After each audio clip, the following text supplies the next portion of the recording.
Hello అండి అందరికీ welcome back to మహ్మీ vlogs. అందరూ ఎలా ఉన్నారో బాగున్నారా? సో మీరు ఆల్రెడీ థంబ్నెయిల్ చూసారు కదా. మా తాతయ్య గారి సంవత్సరికం అని చెప్పేసి మేమైతే ఒక ఆశ్రమంలో అన్నదానం చేద్దాము అని చెప్పేసి మా తాతయ్య పేరు మీద అని అనుకున్నాము. అయితే మేము ఏ ఆశ్రమానికి వచ్చాము ఏంటి అనేది అయితే ఈ వీడియోలో మీకు చూపిస్తాను. మేము అమ్మ నాన్న ఓల్డ్ ఏజ్ హోమ్ ఆశ్రమానికి వచ్చాము. ఇదైతే రాజమండ్రిలో మోరంపూడి నుంచి నావారం వెళ్ళే రోడ్లో ఉంటుంది. నేను ఈ ఆశ్రమము వాళ్ళ ఫోన్ నెంబర్ డీటెయిల్స్ అన్ని నేను స్క్రీన్ మీద ఇస్తాను. మీలో ఎవరికైనా వాళ్ళకి ఏదైనా హెల్ప్ చేయాలి, డొనేషన్ చేయాలి, లేదంటే ఇలాగే పుట్టినరోజుకో సంవత్సరికానికో భోజనాలు పెట్టాలి అనుకున్నా కూడా వాళ్ళని కాంటాక్ట్ అవ్వచ్చు. గేట్ దగ్గర నుంచి లోపల ఆశ్రమానికి ఒక 2-3 కిలోమీటర్లు లోపలికి వెళ్ళాలన్నమాట. కానీ చుట్టూ చెట్లు మధ్యలో చాలా చక్కగా ఏర్పాటు చేశారు. మేము వెళ్ళింది మంచిగా మధ్యాహ్నం 11 o'clock అలా వెళ్ళాము. ఫుల్ ఎండ, కానీ అక్కడికి వెళ్ళిన తర్వాత చక్కగా వాతావరణం అయితే చల్లగా ఉంది. స్టార్టింగ్లో అయితే ఇలా పాకలు ఒక 2 పాకల్లాగా ఉన్నాయి, ఇందులో కూడా ఉన్నారు. వీళ్ళెవరు ఏంటి అనేది మాత్రం నేను మీకు తర్వాత చెప్తాను. సో ఫస్ట్ అయితే మనం లోపలికి వెళ్ళిపోదాము. ఇక్కడ గోశాలలా కూడా ఏర్పాటు చేశారు. అటు ఇటు ఆవులు ఉన్నాయి. ఈ ఆవు పేడతోనే చక్కగా కల్లాపి అది వేయడం వల్ల అక్కడ ఇంకా చల్లగా ఉందన్నమాట.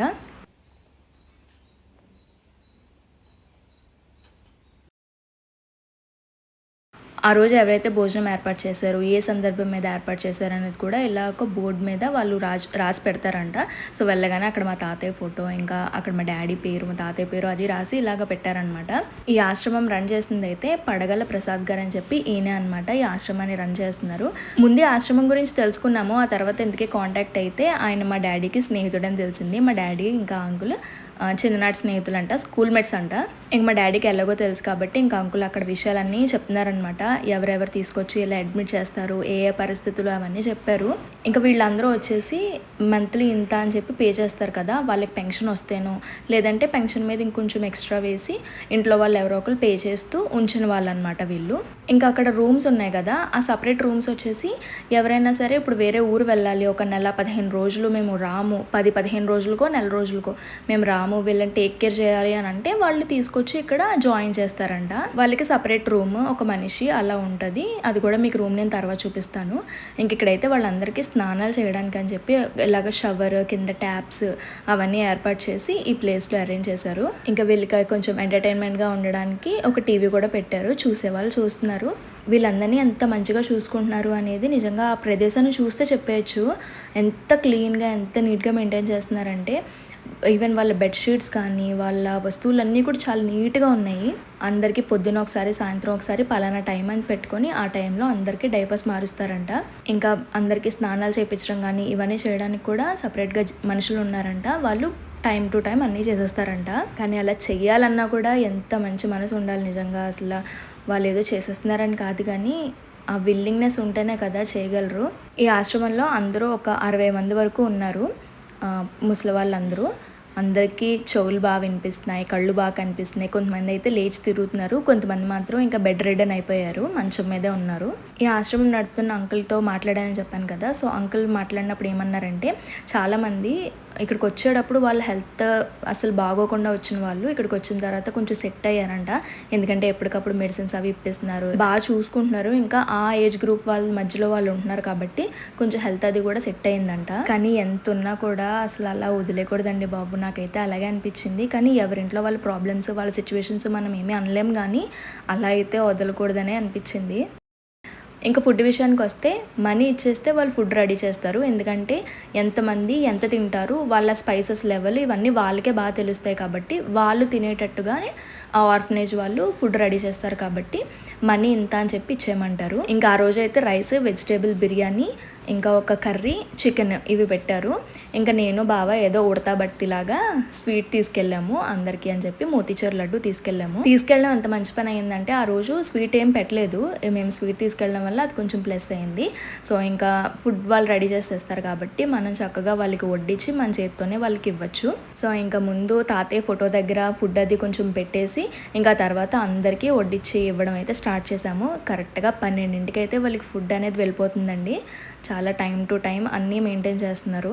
తినే వాళ్ళకి చేతికి ఇచ్చేస్తే వాళ్ళు తింటున్నారు, కొంతమందికి తినిపించాలట. సో వాళ్ళకి తర్వాత వీళ్ళు తినిపిస్తున్నారు.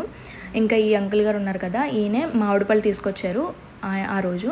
ఆ అంకుల్ అయితే అసలు ఎంతోమంది పిల్లలకి చదివించారంట, చాలామందికి సహాయం చేశారంట. చాలా ఇన్స్పైరింగ్గా అనిపించింది. ఒక 10-15 రోజులు ఏదైనా ఊరు వెళ్తే ఇంట్లో పెద్దవాళ్ళని ఇలా తీసుకొచ్చి పెడతారని చెప్పాను కదా. సో వాళ్ళ రూమ్ అయితే ఇలా ఉంటుంది. రూమ్కి 2 బెడ్స్ సపరేట్గా ఉంటాయి. వీళ్ళకంటూ సపరేట్గా ఒక మనిషి వచ్చి అన్నీ క్లీన్ చేసి అన్నీ అరేంజ్ చేసి పెడతారంట. ఆ లోపల రూమ్ అయితే ఇలా ఉంది. ఇలాంటి రూమ్స్ ఒక 5 ఉన్నాయి లోపల. మళ్ళీ ఇప్పుడేమో నోరు పూసిందా.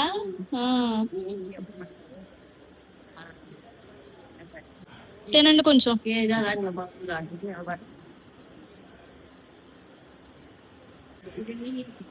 రాజమండ్రి మా తాతయ్యది సంవత్సరికం ఈ రోజు, తాతయ్య గారి. ఇంకా ఆయన పేరు మీద అన్నదానం కింద ఉంటది కదా అని. మా తాతయ్య అదృష్టవంతులు అంటారా? అంతేనా? అంతేనమ్మా. పోన్లే అంతే. వెనకాల మనకి సేవ చేస్తారు, దాన ధర్మాలు మనకి ఏం చేస్తారు. అంతే, నిజమే. పెట్టి పుట్టుకోవాలి, పెట్టి పుట్టుకున్నాడు ఏ జన్మ ఆయన ఆనందంగా.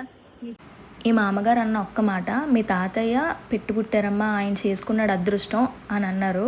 ఆ మాట వెనకాల చాలా అర్థాలు ఉన్నాయి. మన కోసం అలా చేయడానికి ఎవరో ఒకరు ఉండాలి కదమ్మా అని అన్నారు. నిజంగా అది బాధగా అనిపించింది.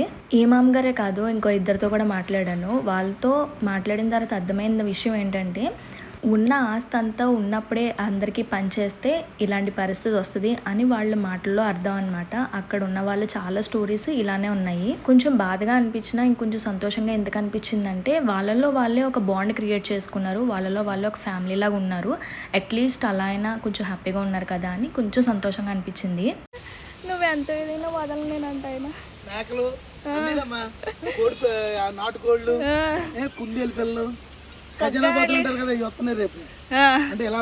ఇంకా ఈ పాకలో ఉన్న వాళ్ళ గురించి చెప్తా అన్నాను కదా. వీళ్ళందరూ ఎవరు అనుకున్నారు?